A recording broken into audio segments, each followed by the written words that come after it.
are listening to Radio Azad, and this is Coffee Connection with your host Aisha. Talk about breaking into a sweat. Doesn't happen, does it, Fasia? You Well, didn't it see did. anything. Yes. But you did phenomenal. Thank you. Well, it's Monday, and these things happen on a Monday. But we get around it. Thank you. Yes. Thank you, Uzair. Thank you so much for saving the day for us.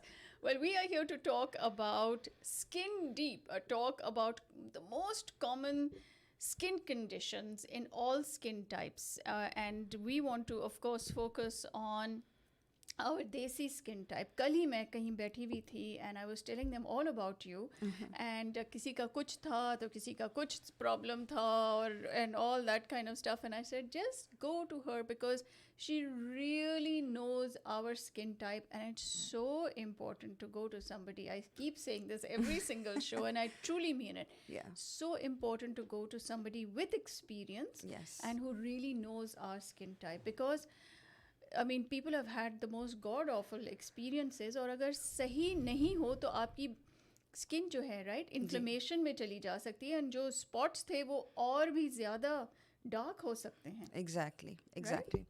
I think taking care of skin conditions in a timely manner is very important. Yes. And as always, you are our favorite dermatology expert. Fasiha Raza is a physician assistant specializing in medical and cosmetic dermatology at Chic Derm and Aesthetics. Yes. So we've talked about non-invasive anti-aging treatments. We've talked about hair restoration Yes. as well. So today we're going to be talking about real-world skin conditions, जैसे acne, pigmentation, uneven texture, dark circles. That's a big one. That's true. Bags under the eyes. Exactly. And so much more. So let's start off with something that people, and especially जो है हमारे teens, really struggle with, and that is acne. Yes. Why is it that some people seem to have it so much worse than others? Actually, acne is one of the most common conditions seen at any dermatology practice. And kids in their puberty, they start flaring up, especially boys. And, when they start playing sports and, sweating and proper cleansing or hygiene is not possible, then it happens that the oil in the skin stays in the glands, and the acne bacteria, which is called P. acne bacteria, it loves that environment. And so I think that, first of all, taking your younger children when they start breaking out is very important. Taking them to a specialist just to make sure that they are using the correct product, especially the right face wash and the minimal things that you can do at home, so that we start with a good cleansing habit first. Yes. So acne, actually, if I can give you a little bit of breakdown of how acne forms, it is usually because you have genetically sticky pores, meaning you have a little bit more oil production than any, more than others, and that oil stays congested in the oil glands, and the bacteria that lives there loves that environment, and it causes inflammation, and that inflammation turns into acne formation. And we just have to make sure that we exfoliate the skin properly with the right products at home, so that oil that is stuck in the oil glands is able to come out of those pores, and your skin is more clear and breathable, and that bacteria is not able to survive or thrive in that environment. Okay, that's that's the whole thing in a nutshell, right? Yes, absolutely. What are some of the medicinal treatments that are used for acne, and what are their side effects? Yes. So I think the first thing that we need to do, like I mentioned, is start with topical treatment. Topical treatment includes, benzoyl peroxide wash, salicylic acid washes that are available, LHA cleanser, and all of these things. If you go to a grocery store or a shop or CVS, Walgreens, you will see that it's a whole aisle for acne products. Yeah. And, sometimes it gets overwhelming and we don't know which one to start with or, what do I recommend to my child. So some of the basic things are LHA skin washes and salicylic acid wash. Different brands are there, and you can honestly start with some of the dermatologist recommended brands just like CeraVe, Cetaphil. Neutrogena is pretty good in my opinion, La Roche-Posay. These are all the brands that are out there. You can pick a very nice, gentle exfoliating cleanser for yourself, and then from there you can choose an oil-free moisturizer. So remember, I just mentioned that it is the overproduction of oil which is causing acne. So we want to make sure we use an oil-free moisturizer for skin moisturizing. Yes. We tend to think that if a product is more expensive, it is more effective. Is that true? No, it's not true. I think there are certain pharmaceutical companies that make economical products which are really good. So it doesn't have to be expensive for it to work. It just has to be the right ingredient, in my opinion. Okay. So if you know what ingredients are needed for your skin, or what should be in a product, you're on the right track. And again, I say test it by using the product. I know it is you will in the beginning waste a little bit of your money trying out different things, but if you can try 2 different products and see the product that doesn't make your skin sensitive and gives you a good result is probably the one that you want to proceed with. So pick up a face wash, start from gentle cleanser, stepping into exfoliating cleanser, then stepping into something salicylic acid, which has a little bit of medicine in it. And then from there, benzoyl peroxide face washes are there. And then from there, there are other medical grade facial cleansers that you can find at your doctor's office that can be used for, especially in the beginning stages of acne management. Yes. What if you've done all that and nothing works? What's the next step? Yes. So the next step is that you definitely go see your provider.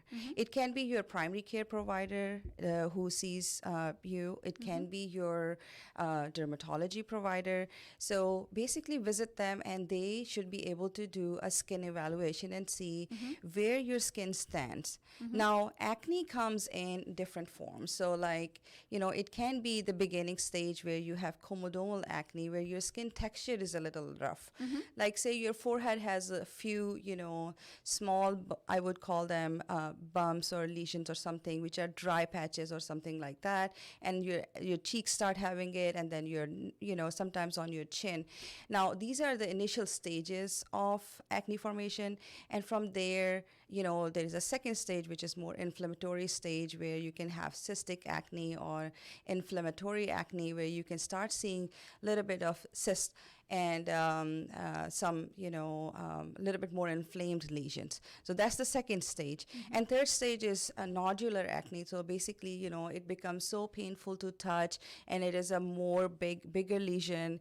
And the cystic lesions are there, but then the bigger lesions are there. So it's like really painful. And it actually reduces the confidence of, younger kids, in my opinion. And sometimes they don't know what to do, honestly. Yeah. Absolutely. And how long does this stage last? Because you're well out of your teens and still there are people who are having breakouts. Yes, I have seen women in their 40s, they start breaking out all of a sudden. And that can be because of hormonal changes.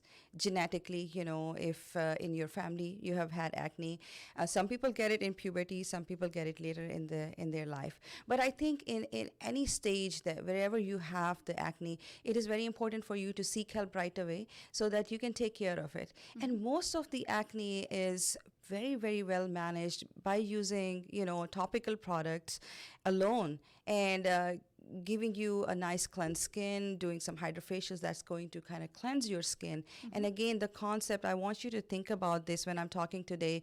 The concept is we want to get rid of that oil collection underneath your skin. We want to clear your skin on the top layer so that all that congestion in your skin, which is making the acne to, P. acne bacteria to grow, we want to minimize that environment. We are clearing your top layer of the skin using exfoliants like retinols, salicylic acid, so that oil can actually get out of the skin and you don't have that congestion. So anything that I would talk about today is going to mainly focus on that same process, exfoliation on the top layer and then getting that oil out of your skin. Some dermatologists recommend acne surgery. Sounds so scary, right? Yes. What is that? So acne surgery is recommended for people who have scarring acne. So meaning their nodules, remember I talked about the third stage of acne when you have nodular acne, meaning you have cystic acne and it grows bigger, and then you have inflammation and tenderness, painful small lesions. That's when the surgery can be recommended for some people if it is not, if it is not being treated by topicals with any of the treatments that are available, and also Accutane. So I think when you head to surgical part, there are so many things you can do, and especially Accutane is one of the medications that can really take care of severe acne, in my opinion. So that would be the last option if they talk about surgical approaches, and that could be mainly because of if they are targeting the pin prick or the ice prick scars that have formed from chronic acne, like a prolonged acne, years of acne. Okay. Yes. One of the biggest things, tendencies that we have when we get a pimple is to pop it. Yes, that's true. Absolutely. उससे क्या होता है? What happens? And what kind of behavior leads to scarring? Yes. So that's a very good question, Aisha. And it is very, very tempting to pop the acne because, you see it, it's irritating you, and you're just thinking about it. It's just something foreign on your skin, and you want to just get rid of it, right? And sometimes the collection of pus and, a little bit of fluid in the acne can also bother you, and you don't want it to show. Basically, it's just the cosmetics of it that you don't like, and irritation, of course. So popping it actually causes scarring. So when you pop it, then that lesion or that area doesn't get to heal as much, because what happens is by popping or irritating the skin, you're causing more inflammation.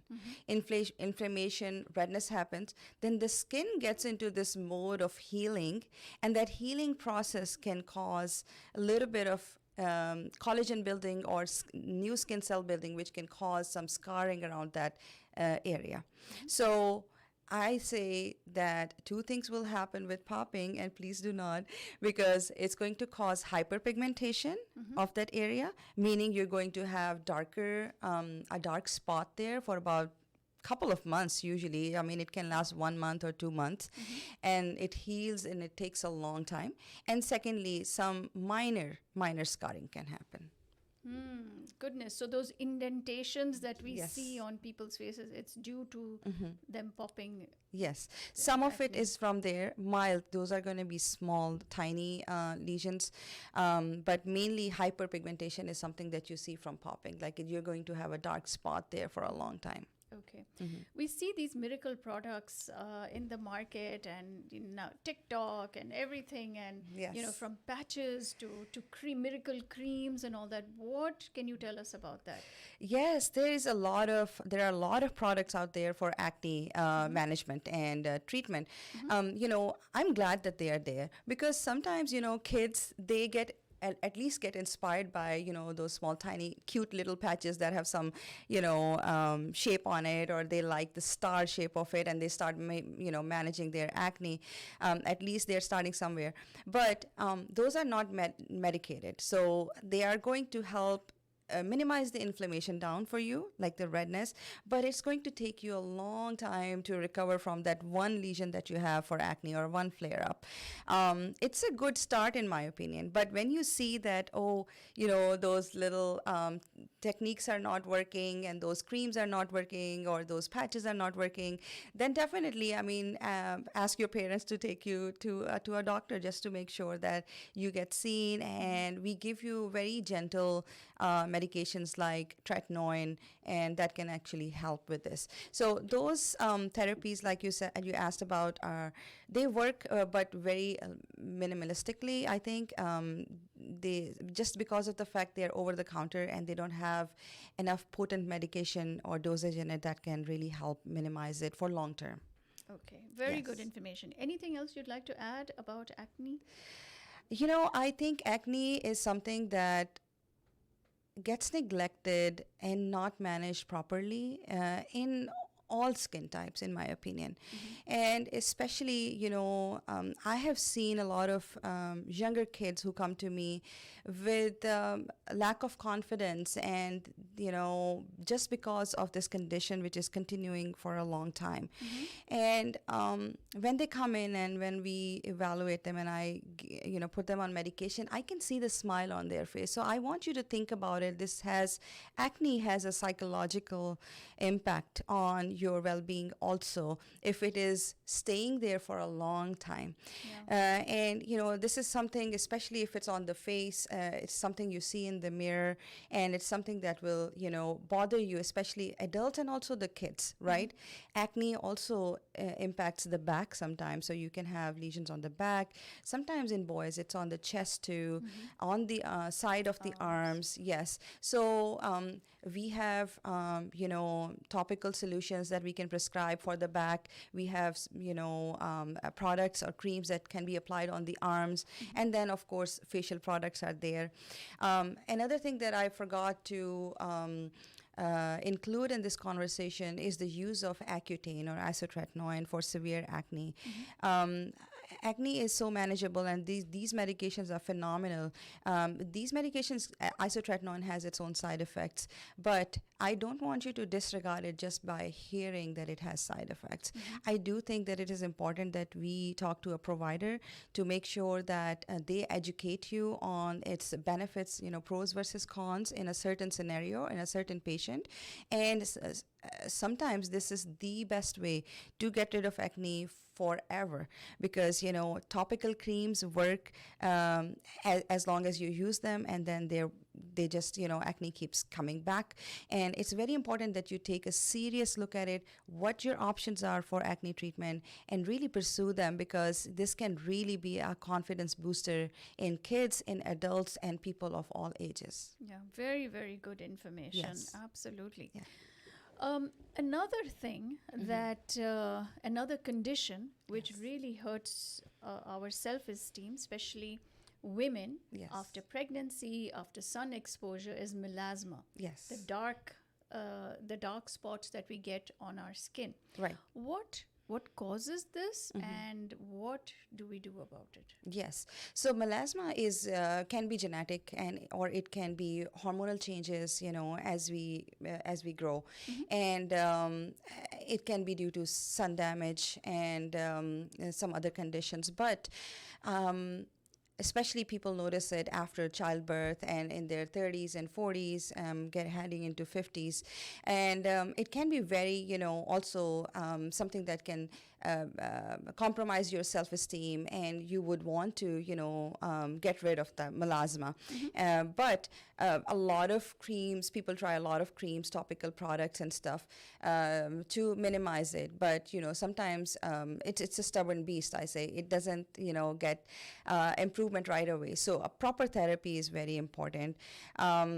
So I highly suggest that, again, consultation with a provider, and just getting an evaluation, what is the root cause of your melasma, and what we can do to help you out there. So there are certain treatments out there that are very, very beneficial for this condition, and I'll be happy to talk about it. Which part of the face is most prone to melasma? So the cheeks, I would say, Okay. bilaterally on both sides, right here, you will notice that, you know, those pigmentation patches start coming up. Sometimes melasma is superficial and sometimes it's deep. And in some cases, you will notice that you see a patchy pigmentation on your cheeks. So like some areas are darker and some areas are lighter. So the melanocytes, which are the pigment forming cells of the skin, are the ones that contribute to formation of melasma or the pigmentation on your skin. And sometimes, you know, like I said, hormones can play a huge role in it. So cheeks are very common. Upper lip area, right here, around the lips, is very common. In my opinion, that's what I see. Okay. So when somebody comes to you Yeah. with melasma on their face, how do you evaluate it and take us through what some of the different treatment options there are? Yes. So once a patient comes in and you know, does a consultation with me, my first approach is to take a very good history, just to make sure that, you know, what have they been doing, you know, or what products they have been using over time. Have they been consistent with their sunscreen? What is their genetic predisposition? What's the pattern in their family, if everybody gets it or not? And you know, when did it start? How it's progressing? Are they on any hormone therapy right now, especially, you know, pellotherapy or hormone replacement therapy? And then, you know, also history of like their pregnancies and children, and you know, so where they were before and where they are now, and what they have done in between those years or those months. Once I have a full picture of that, then I see, you know, where I want to start them with the therapy. And usually topical treatments are good, but I think there are some mechanical treatments out there which are very strong and potent, and I try to advise them for that. And I would love to, you know, give a little brief on the topical therapies that a lot of people may have used, or listeners they have tried. I think hydroquinone is one of the most commonly used skin lightening treatment that is used for melasma, and it is present in combination creams and stuff. And a lot of dermatologists, you know, they prescribe that for lightening of the skin. Tranexamic acid is something that people use many times to lighten the skin. Also, that medication actually works by inhibiting the melanin or pigment forming cells in our skin. So it is great. People also use vitamin B3, niacinamide for this, and that is a good product in my opinion, and vitamin C. You hear about these the Korean skincare, Yes. and they are like known for these skin lightening and dark spot lightening agents, and your rice pack masks and everything. What do you have Yes. to say about those? Korean skincare is pretty good, I think. But just to make sure that, you know, the ingredients behind it, what's in it, how it's going to benefit, and definitely worth trying in my opinion. But take your products with you to your physician and just, you know, share your collection with them, just so that you're not, you know, buying something which doesn't have the product you're getting this product for. So meaning that, you know, making sure that the correct ingredients are there, but as long as they're working great for your skin, it's not causing any skin sensitivity, and helping you improve or reducing your pigmentation, you know, I'm okay with that. Okay, that's great. Fazia, we've often heard about things like IPL and BBL and Moxie laser to treat melasma. Could you take us through these? Yes, yes. So I think after the trying the topicals, and one of the topicals that I actually forgot, and before I get into the treatments, actually laser treatments, one of the things most commonly done by our community is use of chemical peels to get rid of melasma, and I think that is something that really is not beneficial for our skin. Actually, it can harm our skin. So making sure that we don't use any type of peels for darker skin tones is very important, because it can cause inflammation or redness in the process of healing the skin when the peel is working, and that can make your pigmentation worse. So melasma can actually go worse in the opposite direction if we use inappropriate or very strong peels for darker skin type, especially Fitzpatrick 4, which most of our, I would place ourselves in Fitzpatrick 3, 4 range. One thing that we have to be mindful for, avoid using any chemical peels for yourself. Now, other treatments that are great are, of course, microneedling can improve pigmentation, reduce pigmentation by, again, going down in the skin a little bit deeper, breaking down those melanin cells or melanin-producing cells, breaking down that pigment and fibrous tissue under the skin, and then, it minimizes it slowly but not very I would say efficiently. Microneedling is good, but it gives you gradual improvement for very light sunspots. Okay. But when we talk about melasma, we need to treat you with something which is a little bit stronger. And by stronger, I mean something which is actually safe for your skin, and it does a very good resurfacing. It can do a deeper resurfacing or superficial resurfacing. And by that I mean is using a laser treatment, which is like CO2 laser, which is a deeper laser treatment that takes that it has a little bit of downtime. But superficial treatment, very, very good one, such as Moxie laser treatments, which is going to resurface the skin very nicely by minimizing the pigmentation. And then IPL and BBL, like you mentioned. So Aisha, do you know the difference between IPL and BBL? I do not. Okay, so IPL and BBL are the same thing.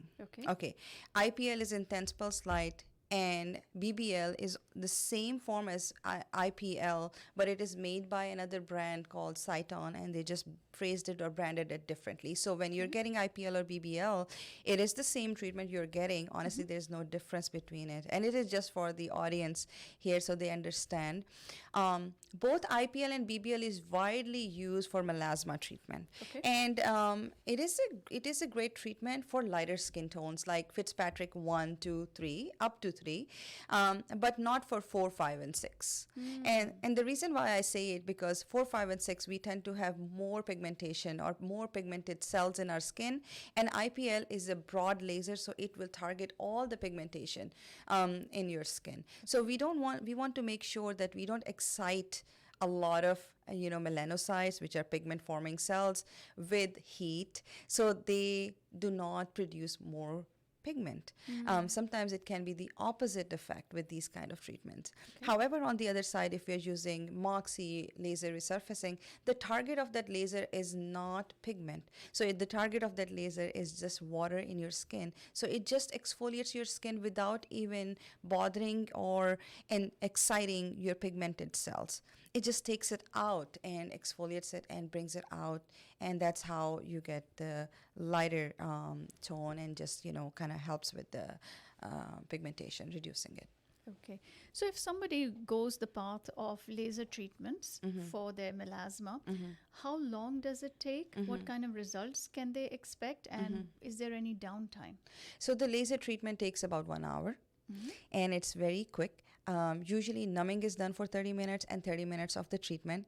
And then downtime wise, it is about 24 to 48 hours of mild redness. And I usually tell my patients to cover themselves nicely. Please avoid any direct sun exposure. So your skin is very sensitive and open. So making sure you have glasses on and your cap on or a hat on, it's very important. And then results wise, within the first week, you start noticing the exfoliation. So your skin starts becoming very smooth in about 1 week. In about 14 days, you start seeing a nice glow on your skin. So your skin starts showing the effects in terms of when the skin is exfoliated, new skin cells are coming in. You see a very fresh skin, and it gives you a very nice glow. And that is about in 14 days. And then in 4 weeks is because our skin cycle is 28 days when it replenishes itself. In 4 weeks is when you start seeing collagen production, more skin tightening, and a reduction in pigmentation.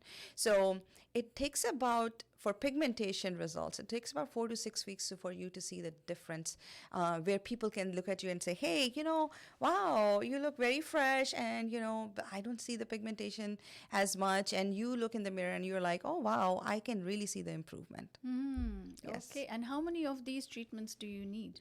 So it depends on how strong the melasma is, Okay. and the surface area it is on, right? I have seen sometimes 80% improvement after the first treatment. Wow. And but it is also subjective. Some people, they just do great and their melasma is more superficial, pigmentation is more superficial. It's easier for the laser to take care of it. But sometimes we have to do multiple treatments, like up to 2 treatments in a 1 year, to kind of bring that deeper seated melasma out. So it could be between 1 to 2 treatments in a year, and then I like to do maintenance as 1 treatment every year after, just to make sure that we keep that skin refreshed. All right. Anything else that you need to add on melasma?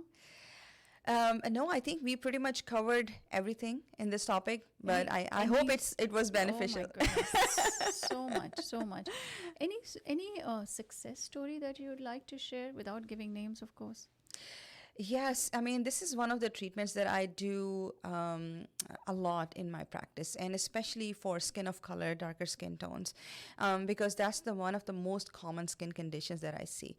Now, the second thing that is very prominent is the under eye dark circles. So this laser, when we are talking about for melasma, it also at the same time works for the under eye pigmentation or brown, hue under the eyes. About the success stories, I have had patients who were dealing with this condition for years, and they have used from everything from topical creams to vitamins to hydroquinone to tranexamic acid to microneedling of tranexamic acid in the skin, and even IPL lasers. So when they came to me and they asked me about, okay, what should I do next? I don't think this is going to go away, and I have given up on this getting rid of it. So don't worry about it, Fasia. I think it's part of who I am, and I'm not worried about it. But I just wanted to let you know that this is the condition I've been dealing with for so many years. So I, suggested that particular patient Moxie laser resurfacing treatment, and I customize my laser resurfacing treatment a lot based on the skin type and the type of melasma you have. We don't use the sets level 1, level 2, level 3, because now by this time I know based on my experience that what settings are going to work best for you. So alhamdulillah, I treated that patient. We did only 1 treatment. After 1 treatment, she saw at about 70 to 80% improvement in her reduction in her pigmentation, and we did another treatment and it was 95% improvement. Does it come back, melasma? So if it's done with Moxie laser, it doesn't. Okay. Unless the new cells that are still there and they are being excited, or genetically like they were going to pop up, the new areas might have pigmentation. But usually once it's gone, and you should have clear skin. Just maintain it. I do put them on topicals after the clearings just for a little bit, so that we keep everything maintained and toned down. But there have been many stories, Aisha, and I'm very happy when I see those patients come back and they're super excited about how, we were able to take care of their pigmentation. Stop exciting those melanin cells. That's what I'm going to say. Exactly. All right. You touched upon dark circles. Yes. What causes dark circles? Is it just this lack of sleep, sleeping late? What is it? Yeah, it's also one of the stubborn skin conditions, I think, and especially in Southeast East Asian community, we in our 30s we start getting those dark circles. Now that means that there is some sort of genetic link between dark eye circles, but then also sometimes there is just the pigmentation issue under the eye, and sometimes there there is hollowness under the eye that causes dark circles. So those hollows or loss of collagen can cause a prominent, pigmentation. But that is mainly because the light is not able to reflect on your skin at the right area, and that's why you see dark circles. But actually, it is lack of collagen in that area or loss of volume. On the other hand, it can be lack of sleep can be causing pigmentation, which can also show up as dark circles. And then sometimes the bags. So allergies can be contributing factors, hormonal changes can be contributing factors, genetics can be contributing factors. Sometimes people use a lot of retinol under the eye, not knowing that it can cause skin to become more dry and exfoliated, and that can cause skin atrophy. So it's very important that we choose the right product under the eye and take care of it. Is there a difference between pigment-related dark circles and shadow-related dark circles? Yes, absolutely. Okay. And that's what I was saying, that shadow-related dark eye circles are from loss of volume or collagen under the eye. Okay. But pigment-related is just your skin forming the pigmented cells that are there, and that is genetics or hormonal changes that can cause darker eye circles under your eyes. So, it is different. You just have to get it evaluated. Of course, if a patient comes to me, I would like to, talk to them about their medical history first, just to see, what's causing those, and then going from there. I've often heard about this, that certain, for example, eye drops, like glaucoma eye drops, will cause dark circles around the eye. Some other medications. Is that reversible? It can be reversible. We can cosmetically help you out with that, and different treatments can be tried. But definitely, consulting with your doctor just to see, what is the extent of it, and then what therapies can be used. Do you need only topicals, or do you need a little bit of laser treatment? So I would tackle it that way. So is it safe to do laser treatments around the eye? So laser is the only treatment that I do around the eye. Oh. I do not do microneedling much under the eye, because under eye area the skin is very thin. So microneedling needles, they go a little bit deeper. So we don't want to kind of damage the skin under the eye. So we want to make sure that we choose the correct therapy, more treatment that is more superficial, right on the top of the skin. And laser not only works with getting rid of the dark eye circles or the pigment, but also it helps with reduction in fine lines under the eyes. So it is going to do dual purpose. And I use a multimodal therapy technique where I use 2 or 3 different things to improve the pigmentation under the eye. Again, I'm going to ask you about some of these miracle creams. Yes. Do they work? So yes, some of the creams actually do work, but not many. Most of the creams actually hydrate the skin, and they have some vitamins in it, or lightening agents. Some of the eye creams have retinol in it, so it will help superficially, but as long as you're using them. But as soon as you stop using those creams, the pigmentation comes back, dark eye circles come back. That's why a lot of people spend a lot of money on creams over time and years, but nothing works. One of the particular one that I like is from SkinCeuticals. It's an eye age cream. I think that one works really well for mild issues with dark eye circles. It can lighten it for you for at home. But mainly, I think the proper treatment and figuring out what type of dark eye circles you have, and what is the root cause of it, then treating it appropriately is better. I've heard some people talk about PRF and fillers. How do they help for dark circles? Yes. So dark circles, remember we talked about collagen production. So if you have hollowness, then we would be using something like PRF. Okay. What does it stand for? So PRF is platelet-rich fibrin. Ah, okay. So we draw your blood and we separate your platelets, and then divide those platelets into PRP and PRF.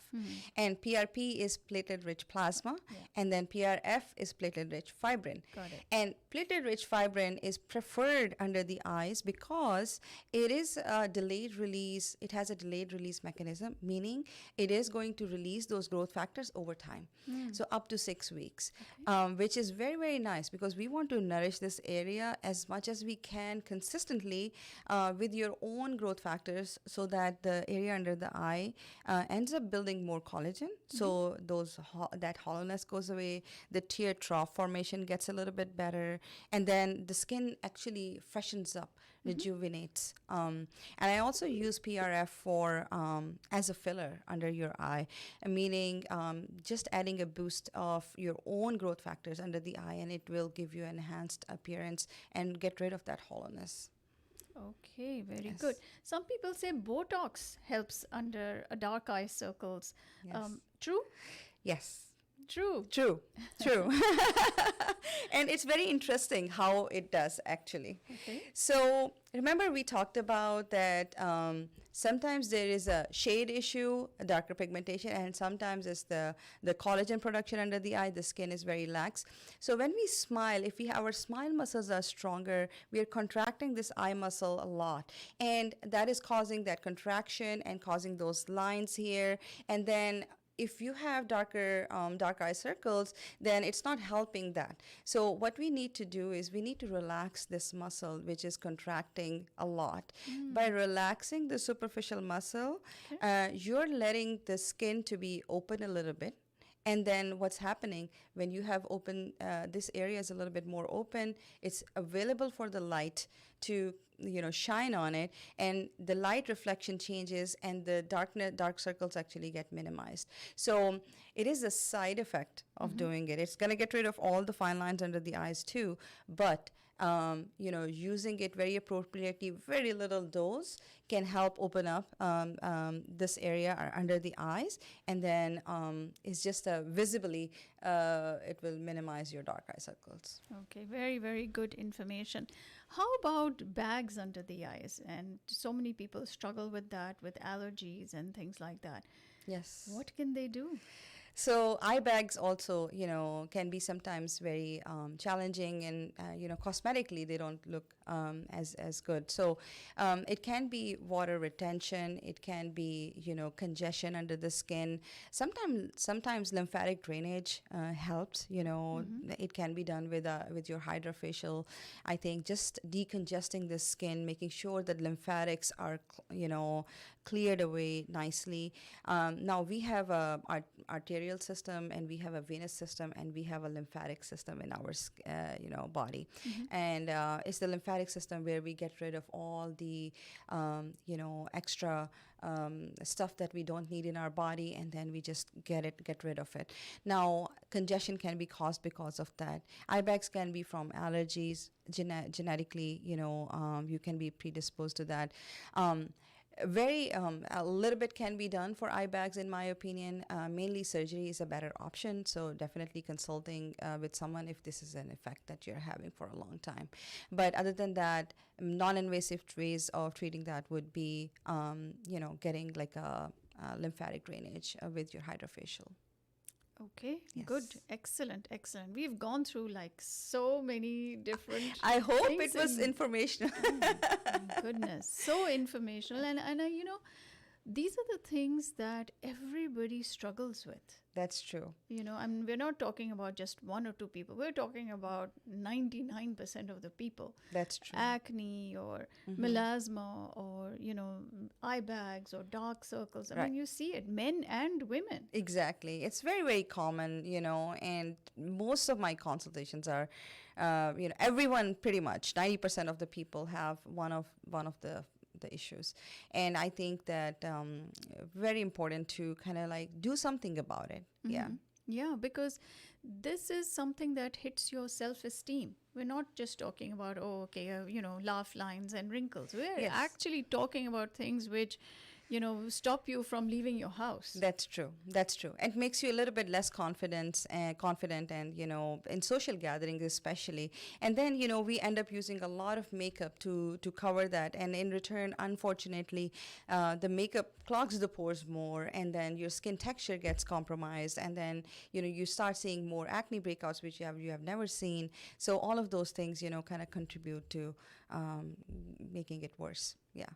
All right. Anything else that you would like to add before we wrap up? Do you want to do the uneven skin texture and retinol that we keep hearing about? Yes, retinol is a product that people use a lot, and I think that it is important to talk about it. Uh, Unreasonable use or consistent use of retinol can cause actually more harm than benefit. So don't always think that your night cream has to have retinol in it. Okay. I would say use a cream. I would say only 3 times a night, 3 times a week. You should be using a product with retinol. But other than that, I would say use a very good moisturizer to hydrate your skin. Use something like skin probiotics, like we talked about. BioJuice skin probiotics are one of the best in my opinion. Those will nourish your skin, and retinol is used to exfoliate your skin. And if we exfoliate your skin too much, you will notice that you will start having these sun sensitivities when you're out in the sun. Your skin gets dry. You're starting to form more lines than before. So it's not helping you too much. So minimize the use of that. But instead, I would say, instead of using retinol for years, do something like laser resurfacing once a year, so that all that effort you were going to do every night, you just do it once and get done with the exfoliation once a year, and then keep using good products on the skin, like we talked about. And that would really help. I think I would rank lasers above using consistent or years of use of retinol. Good Yes. to know. Good to know. So, people want that glow, Yes. right? Yeah. So, what is a realistic path that you would recommend to get that?